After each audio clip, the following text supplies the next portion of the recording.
Hi, I'm Teresa Martin from Lower Cape TV, and your host for the Minds of Summer, produced in partnership with the Cod Institute, which brings leading thinkers and doers from around the world to its renowned workshops right here on the Outer Cape. In 2011, Flint Sparks launched his TEDx talk by observing that the challenge is not how to change the world, but how to meet a world that never stops changing. So I'm delighted to have with me today Flint Sparks, because this is a challenge that each of us grapples with each and every single day. You're both a Zen priest and a clinical psychologist with over 35 years of practice as a psychotherapist. You've been a leader in the holistic cancer care movement, and you also founded the Austin Zen Center. And today you're the resident teacher at Appamada. I have that right? Appamada, which is a contemporary center for Zen inquiry. So I have to say, I don't think I've ever met a Zen priest before. Oh, well, so there's always the first time. There is. And, it's funny, popular culture uses Zen, as kind of a throwaway term, like, Right. oh, that's so Zen. So what is Zen? And for that matter, what's Appamada? It's a loaded question, isn't it? Well, there's a lot in it. Zen, of course, the word has been commodified, just like so many other things that have historical roots, deep meaning, some profound sense of service, like mindfulness. Right. Is another one. Yeah. It technically represents a stream of Buddhism that moved from northern India into China, mixed with the Taoist tradition, and became Chan in China and ultimately Zen in Korea and Japan. So from a comparative religion point of view, that's its root. Very ancient, really, really ancient roots. Yeah, several thousand years old. Yeah. But of course, that's not what people think about when they say, oh, that's so Zen. Right. They're usually pointing to a sense of poise and equanimity and clarity, maybe even beauty in the Zen arts. So they're pointing to things that have touched them, that have been transmitted through some sort of art or literature or something. And that's really not Zen. What is Zen is the way that they were touched. What turned inside in response to those things. There's a kind of a humorous but profound quote from Shunryu Suzuki Roshi, who was the founder of the San Francisco Zen Center, which is one of the largest Buddhist organizations in the Western world. It was where I did most of my training and the temple out of which I was ordained. Someone asked him one time, what is Zen? He said, Zen is when any religion goes beyond itself, including Zen. Okay, your mind goes, woo! Yeah, it's something larger. Yeah. It's something larger than belief. It's something about experience, which takes it back to its Taoist roots. The nature of our experience in the world as human beings, not transcendent beyond this world, but in it. And that's the world that keeps changing, and in our contemporary culture, more and more rapidly. So that's our challenge, as you said. It's how do you be in it? Yeah. Well, it seems that way of looking at the world is incredibly relevant to how we live and how we survive today. And that, to me, is, well, let me ask you, you're a psychotherapist too, so how do you connect the dots between those two things? The dots began to connect for me personally because of some of the work I had done. I worked for a number of years with people who were suffering and struggling with advanced cancers. My specialty was in the field of behavioral medicine. And the struggles that they brought to me were, of course, their medical struggles, but also their psychological struggles as they faced end of life, pain, loss in their family, things like that. But they were asking me questions that weren't just psychological, they went further. They were maybe questions of the soul or the spirit, and I wanted to be able to respond to those things.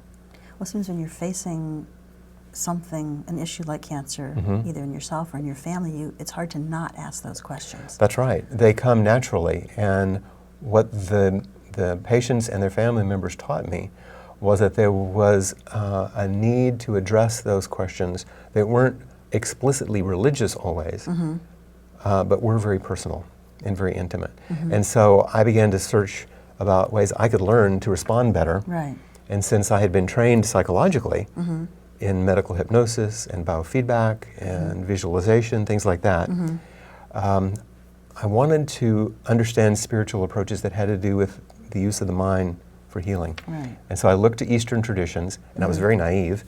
And when I began to study Buddhism... I was very Zen, right? Yeah. You were. Don't know, mind, the beginner's mind. I found that Buddhism was based out of the Buddhist teachings, and he had only one question. How do we deal with suffering? Well, I was in the suffering business, basically. I was dealing with deep suffering. So I began to study the teachings, then engage the practices, which is a whole different thing, for myself. And I realized that there was this way in which one could do psychological work, which was extremely helpful, very, very beneficial. But it's easy to get caught in endless loops of self-identification and self-referencing, sort of endless self-help. Right. And it's hard to step away from it. Then I began to spend years in temples and monasteries training, and I found that people were excellent meditators. They understood the Buddhist teachings, they could express it, but sometimes in sitting in meditation, things would arise psychologically in that silence and stillness, and they didn't know what to do with what arose. But you put these two things together, the psychological work, which helps us literally grow up into our full maturity, and the spiritual practices, which help us wake up to who and what we actually are beyond just our personality.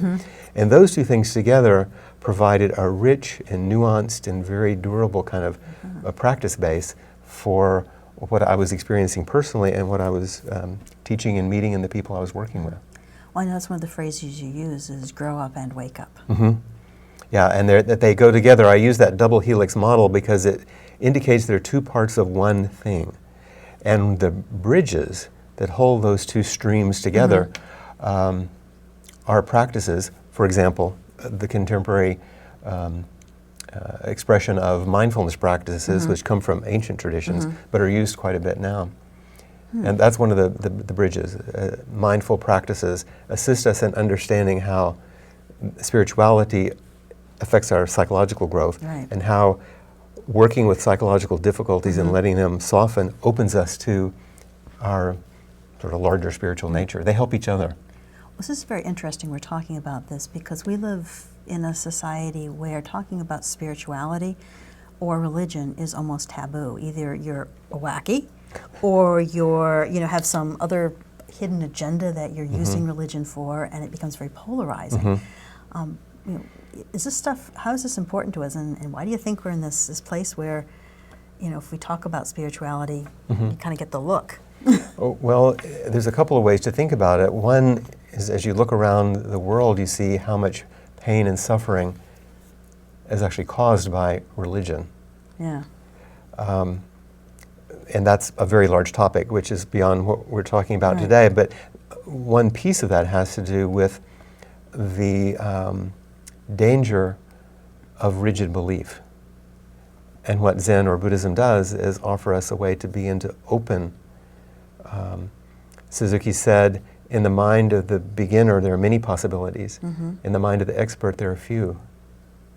So it's this beginner's mind. If we can not get locked down into belief, because as soon as we believe this, instead of that, we make a line. Right. And we make a line, you're on one side of it and I'm on the other. By definition, Instead it's always of, going to be people. Yeah, instead of that opening. Right. And so that's one of the reasons that I think there's such a difficulty.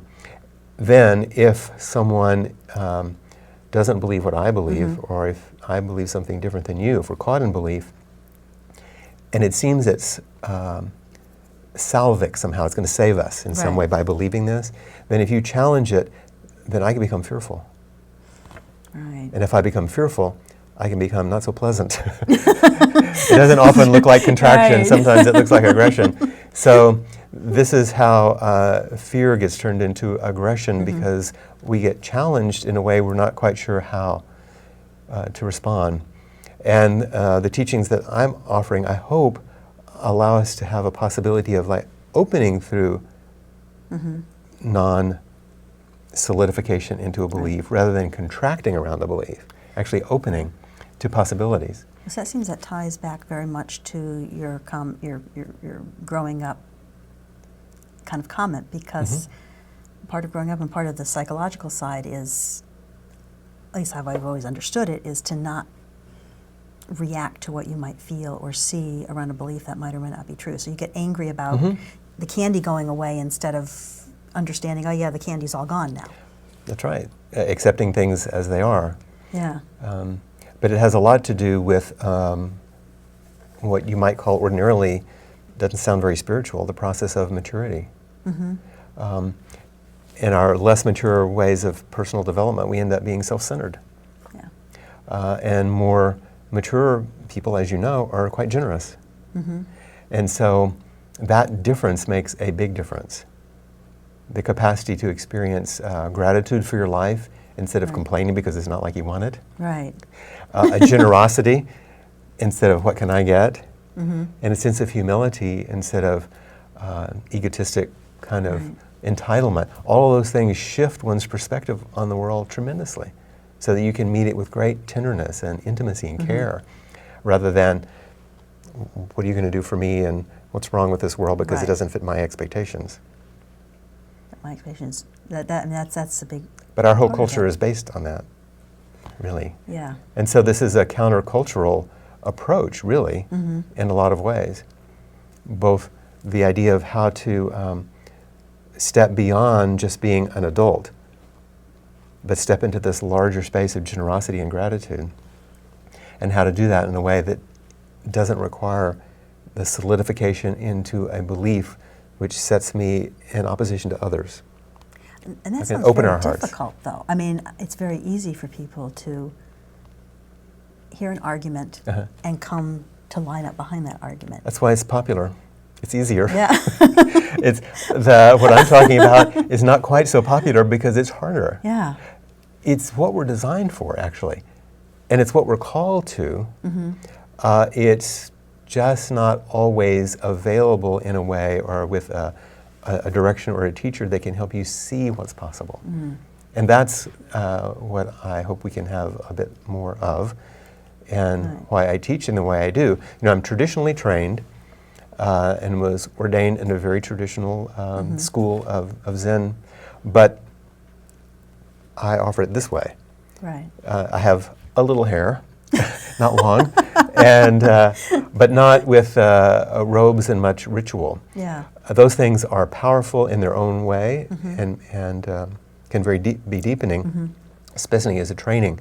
But I want to make sure there aren't counter-cultural things in the way to invite as many people as possible to understand what it's like to have a possibility of this more open heart, open mind, and intimate kind of care in the world. So that's interesting because there's, you know, mindfulness is, again, another of these buzzwords right now. When you listen to the dialogue around it, it sometimes feels like it's a reaction to, I don't like technology, I don't like the 21st century, I don't like, you know, this whole list of things. And I hear you saying, well, I'm kind of embracing the 21st century with this very ancient tradition. So that's kind of interesting. Well, pushing against is going to once again set up a line. Yeah. Now, it's true that a tweet isn't a little whisper in your ear, an email isn't a kiss on your cheek, an invitation to be a friend on Facebook isn't a warm outstretched hand. Right. They aren't those things, but they are something. But if you push against them, you're going to defeat something that's actually quite useful, if you understand how to use them. Now that's the key. What's an appropriate response? What's a mature use of what we have now? So that we can actually use these things to connect us, even if they aren't as personal as individual touch. So this is the world we live in, and every teacher in every age has had to use what they had. So the question is, how do I wake up and how do I grow up in this body at this time with these people under these circumstances? These are the ingredients. It's like going in the refrigerator and opening and seeing, how can I make a meal from this and make one that's nourishing? I think of other places where technology has changed the way we do things. And I come out of print, and so of course the many inventions of the printing press in Korea, in Sumatra, in Germany, all the at different points in time, has always caused this kind of angst and backlash that Right. somehow we're losing things, and there have always been counter forces to that. Mm-hmm. But you're saying instead of getting in a line behind a force or a counter force, you simply look at it and figure out, how do I incorporate it in this way that I want to be?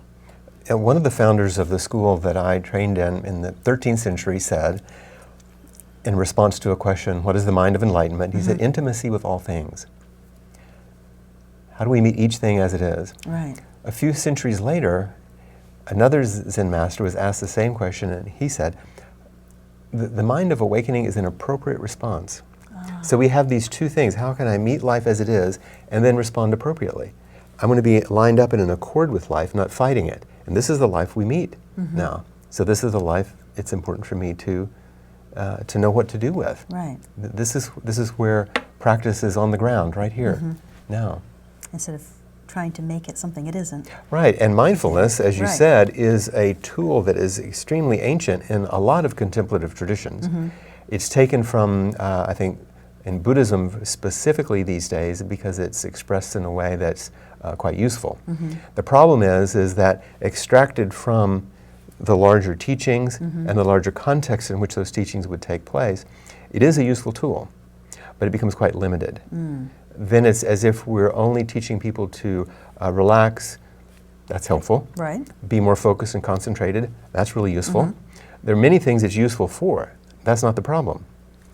The problem is that if mindfulness were being taught in the old days, it would be understood that the person receiving those teachings would have a teacher, would be in a culture where it was understood, and what it opened a person to.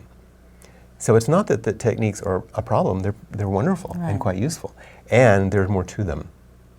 And then people begin to use them like, oh, mindfulness is like, be a better tennis player, or just like Zen. Right. Yeah. And yes, it is useful, and it's smaller than what it really means. But for some people it's an entree, and that's useful. At least it brings them to begin to question things they may not have questioned otherwise. And if they do that, that's helpful. We have another phrase that I've heard you use, spiritual friendship, and sometimes you counter that with the technical, sort of medical, clinical approach to being in the world. Sure. How does that fit into what we're talking about? I guess? Yeah. Well, you know, we forget, I think, in the midst of both our highly technical medical and psychological research, and even in our spiritual life, these two sides we're speaking about, we forget that we're animals. We're mammals. Right. And as such, we're the kind of mammals that require each other. Even a baby, a child's brain, and hence their personality, their use of language, everything, doesn't come online all by itself. It requires another. We create each other, and we continue to create each other throughout our entire lives. The new research on neuroplasticity, Right. all of that suggests that we influence each other quite powerfully. Now that's a contemporary expression that there's a lot of research for. Right. You use the word empirical a lot. In the old days, when the Buddha was teaching about this, he was talking to his cousin Ananda in one of the early scriptures, and he was talking about spiritual friendship. And Ananda wasn't understanding. He said, you got to meditate, all this. Right. Finally, the Buddha's teaching, he helped him understand a bit more. And finally, Ananda said, I get it. This is way more than I thought. Spiritual friendship is at least half of the whole path, And the Buddha said, no, it's the whole thing. Wow. Later in the Lotus Sutra, the Buddha was talking to the audience, and he said, I've taught in a linear fashion where you can understand, well, then just like we do. Right. Moral action, here's meditation. He said, but now I'm going to tell you the truth. This whole thing is way bigger than I've told you. In fact, it's beyond any person's comprehension. And then there's a famous line, only a Buddha and a Buddha can understand it. Only through deep, ineffable meeting can we actually understand what our lives are and their meaning. And it happens between, not in. It's that magic space that, Yeah. Ultimately, taken out of all that context, it's as if we just walk together hand in hand along the path. And since I work with so many people who are ill and dying, you begin to get a very clear, not theoretical, sense of how, in a way, we're all walking each other home to the inevitable. That just gives me chills thinking about that. I mean, I get a very powerful image, and Yeah. it's just, this interconnectedness. Which is the primary realization of the Buddha. When he sat under that tree, he realized only one thing, as much as the teachings are elaborated. The original word, paticca samuppada, dependent origination. Everything comes about as a result of its interaction with everything else. There's no way we can separate out any one thing, even you and me. We're all influencing each other. Everything is contingent. And then number two, and everything's impermanent. So it's this big flow. Everything is changing and everything is influencing each other. That's very different than our idea of me, you, this, that. And it's very different from kind of our current cultural construct, which wants to be able to put everything in a box with a name and be able to move it and see clear cause and effect. That's right. And explain everything in a repeatable That's right. way. And that clear linear cause and effect is useful for very small things, but it's not very useful in understanding the mystery of being alive. That it's going to take you to a larger, even beyond systems, to understand this immense flow that we're in, and how there's an ever-changing flow, and that we can flow with it. In fact, there's a word in the Buddha's teachings where he talks about right view and right action and right livelihoods. People have heard about these things. The word that's translated as right into English, marga, doesn't mean right as opposed to wrong. It's not like you have the right attitude or the right word. It's a word that suggests everything flowing together, like at the center of a river where it's not split off or in eddies, that you're flowing with. So this is a way of learning to be in accord with life, instead of fighting life, or separating it out, or trying to, the worst, trying to get it to go your way. Only. Only your way. Of and course not your we way. do our best, but, but ultimately we have to surrender to how it goes. Well, you have 3 words that you said, and I'm just going to quote them again, right? You're going to know what I'm going to say. Pause, reflect, connect. And that seems to be very central to what you've been teaching and working with. Yeah, when I was putting together the TED Talk, as a matter of fact, I'd worked long and hard, as you might imagine, to be on that stage. And this is a secret, so I'll tell you in public here. At 2:30 in the morning, I wake up, needing my sleep, of course, before I'm going to present. And I knew there was something missing, and I didn't know what it was, and those 3 words came to me. How can I most clearly say, in the simplest terms, what I'm trying to convey? That if we don't pause in this fast-paced world, we're always going to be a slave to time.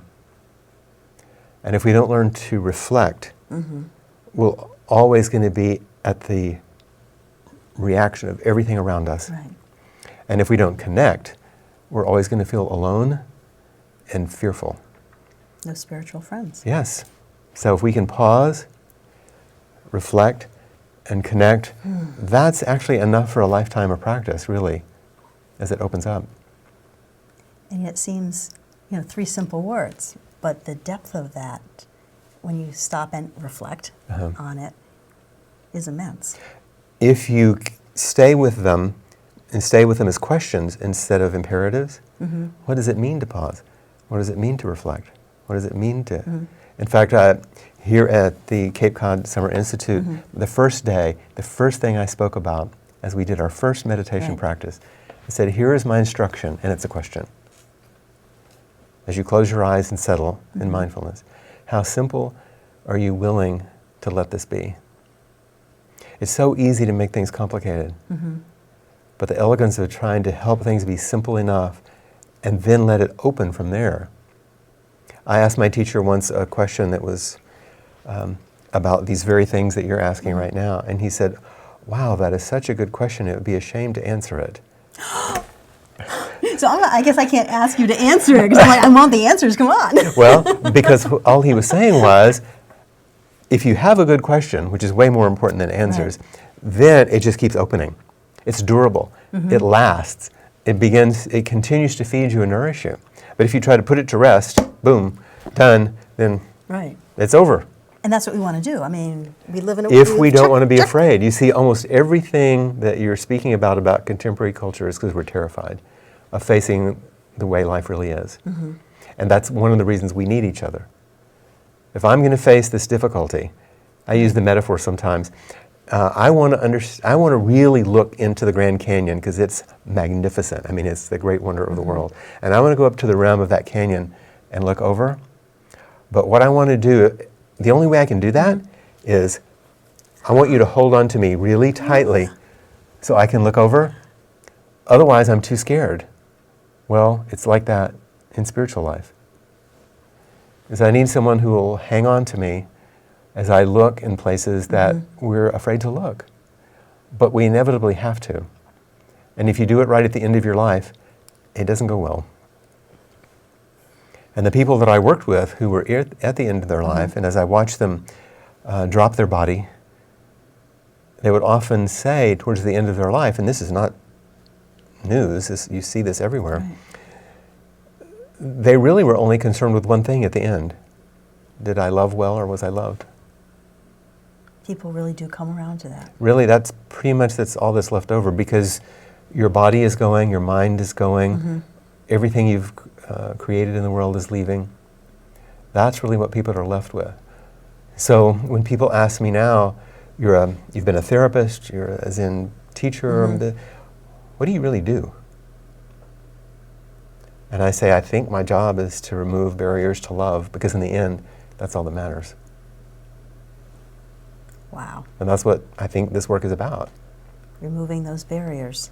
To being able to really love, to be able to stop long enough to see each other, to reflect with each other long enough to actually be heard and to feel the other person's presence. And in that process, connect deeply beyond just the social Well, how can connection. we do that? I mean, you work to help people learn how to do it, but is it within each person's own ability to be able to do that? That's how we're built. That's the beautiful reality of being social mammals. It is what we want. And it's what wants to come forward if we are given the right circumstances and the right conditions. Unfortunately, sometimes we don't necessarily have the best family life, or we have conflicting messages about what it means to be ourselves. That's why psychotherapists have jobs, to handle those things. But spiritual teachers, we get exactly the same questions and exactly the same challenges. When a student comes to me as a priest, they tell me exactly the same things that a psychotherapy client would tell me. Wow. The difference isn't what they bring. The difference is who they meet and what we're going to take a look at and how we're going to meet it. And both are useful. Right. To work out the struggles and to give us a sense of who we are beyond our struggles. That's always with us. There's an ancient text that starts with a little story. And in that story, someone comes to the Buddha and says, and the word Gautama is used. It says, the inner tangle and the outer tangle. This generation is entangled in a tangle. Tell me, Gautama, who succeeds in untangling the tangle? That's 2,500 years ago. This generation is entangled in a tangle. If they only knew. I know. So the inner tangle and the outer tangle, the psychological, the relational, the spiritual, this generation is entangled. Who succeeds? And that's your question. Who succeeds? The one who practices. The one who begins to see reality as it is. Who through clear meeting with a good friend, someone who cares, we begin to turn not just this way, but toward life as it is. That's actually a beautiful image to end with, because believe it or not, we are out of time. I'm Teresa Martin from Lower Cape TV, and with me today has been Flint Sparks, who is, and I'm going to say this word again, the resident teacher at Appamada Contemporary Zen Center. Appamada. Love that word. Thank you. Thank you very much. And thanks for your time.